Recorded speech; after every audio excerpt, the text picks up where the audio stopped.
My story with DJI. My DJI story is about flying. I flew RC planes as a kid and then got a private pilot's license. That was 45 years ago.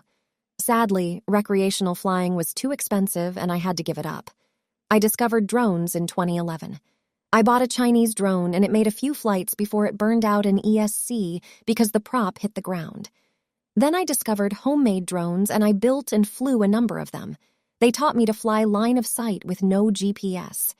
In 2015, one of my local hobby shops had a DJI event where I could fly a DJI drone. Wow, it was fantastic and I had to have one. I bought a Phantom 3 Pro direct from DJI. I flew this machine everywhere. This was the happy time period before today's regulations. I flew in many interesting places, but I always asked for and typically received permission. The following year, I pre-ordered a Phantom 4 with a better camera. I was a firmware beta tester for the P3 Pro and P4.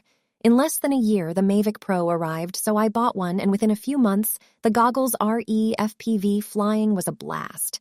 Then came along the Spark, which along with the Mavic Pro I took to South Africa and Namibia. The machines took fantastic holiday videos. Mavic Air arrived and I bought one and it accompanied me on a 21-day river cruise through Europe. The downside of this machine was that it was too noisy.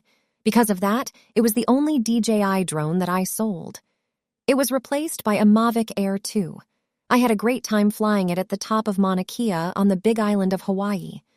To get away from today's regulations, I bought a Mavic Mini 2.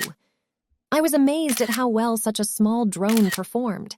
The following year, the Mini 3 Pro arrived, and I especially bought one because it could shoot a spherical panorama and fill in the upper portion of the sky. I post many of the panoramas on Google Maps and achieved 20 million views on 1,000 photos. To date, I have bought 14 DJI drones. Will I buy another? Hard to say. I've always looked at an Inspire, but with version 3 at $18,000, I have to say that is not going to happen.